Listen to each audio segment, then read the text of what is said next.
Assalamualaikum warahmatullahi wabarakatuh. Nama saya Alia Dewi Laila Sabina dari Fakultas Keguruan Ilmu Pendidikan Prodi Bimbingan dan Konseling kelas 1B. Di sini saya akan menjelaskan tentang konsep akidah dalam Islam. Yang pertama kita akan membahas pengertian akidah. Akidah artinya ketetapan yang tidak ada keraguan pada orang yang mengambil keputusan. Sedangkan pengertian akidah dalam agama maksudnya adalah berkaitan dengan keyakinan bukan perbuatan. Seperti akidah dengan adanya Allah dan diutusnya pada Rasul. Bentuk jama dari akidah adalah aqaid. Akidah Islam itu sendiri bersumber dari Al-Quran dan As-Sunnah, bukan dari akal atau pikiran manusia. Akal, pikiran itu hanya digunakan untuk memahami apa yang terkandung pada kedua sumber akidah tersebut, yang mana wajib untuk diyakini dan diamalkan. Nah, akidah menurut istilah adalah perkara yang wajib dibenarkan oleh hati dan jiwa menjadi tentram karenanya, sehingga menjadi sesuatu kenyataan yang teguh dan kokoh yang tidak tercampuri oleh keraguan dan kebimbangan. Yang kedua yaitu ruang lingkup pembahasan akidah. Yang pertama, al-uluhiyah, yaitu pembahasan tentang segala sesuatu yang berhubungan dengan ilahi seperti wujud Allah dan sifat-sifat Allah serta yang lainnya. Yang kedua, rububiyah, yaitu mengesahkan Allah dalam perbuatannya, yakni mengimani dan meyakini bahwa hanya Allah yang mencipta, penguasa, dan mengatur alam semesta ini. Yang ketiga, ruhiyah, yaitu pembahasan tentang segala sesuatu yang berhubungan dengan alam metafisik seperti malaikat, jin, iblis, syaitan, roh, dan lain sebagainya. Yang selanjutnya itu nubuwah, yaitu pembahasan tentang segala sesuatu yang berhubungan dengan nabi dan rasul, termasuk pembahasan tentang kitab-kitab Allah, mukjizat, dan lain sebagainya.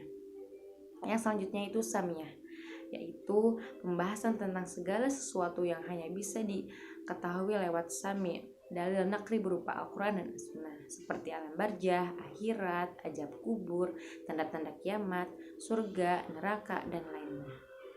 Yang selanjutnya itu sumber akidah.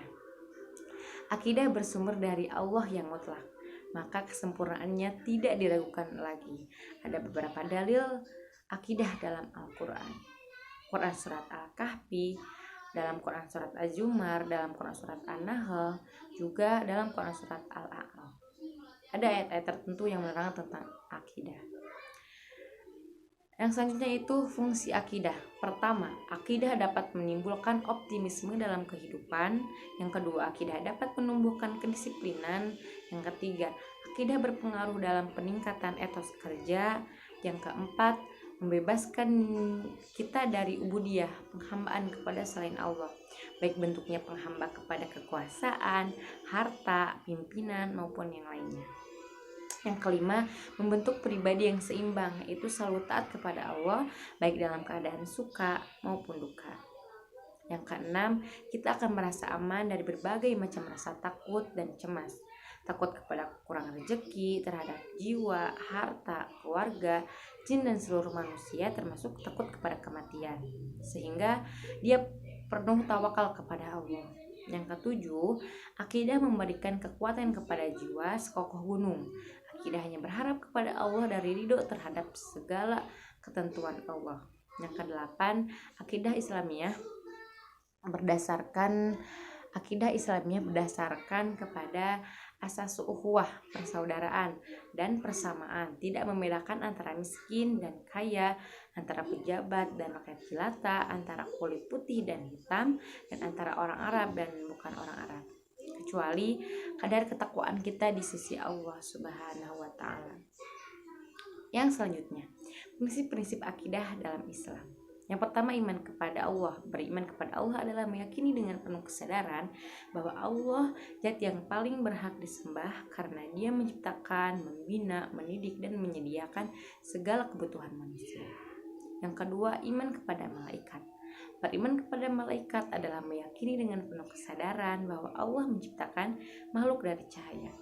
Sifat-sifat malaikat diantaranya, yang pertama selalu patuh, yang kedua sebagai penyampai wahyu, yang ketiga diciptakan dari cahaya, yang keempat mempunyai kemampuan yang luar biasa, yang kelima yang selanjutnya itulah iman kepada kitab Al-Quran. Kitab-kitab yang berasal dari firman Allah seluruhnya ada 4. Yang pertama Taurat diturunkan kepada Nabi Musa, yang kedua Zabur diturunkan kepada Nabi Daud, yang ketiga Injil diturunkan kepada Nabi Isa, yang keempat itu kitab yang terakhir Al-Quran diturunkan kepada Nabi Muhammad SAW. Yang selanjutnya iman kepada Nabi dan Rasul. Allah mengutus para Nabi dan untuk membawa kabar gembira kepada umat manusia, memberi teladan akhlak mulia, dan berpegang teguh terhadap ajaran Allah Subhanahu wa Ta'ala. Nah, yang selanjutnya itu iman kepada hari akhir. Beriman kepada hari akhir adalah meyakini bahwa manusia akan mengalami kesudahan dan meminta pertanggungjawaban di kemudian hari.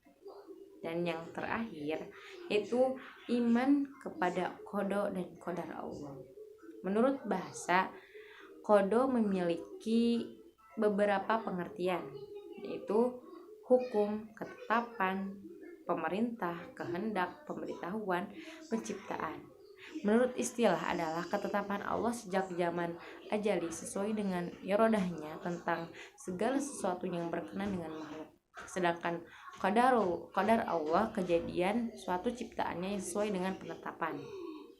Iman kepada qada dan qadar Allah Subhanahu wa Ta'ala artinya percaya dan yakin dengan sepenuh hati bahwa Allah telah menentukan tentang segala sesuatu bagi makhluknya. Sekian yang bisa saya sampaikan, kurang lebihnya mohon maaf. Ditutup saja dengan doa Rabbana atina fid dunya hasanah wa fil akhirati hasanah wa qina adzabannar. Wassalamualaikum warahmatullahi wabarakatuh.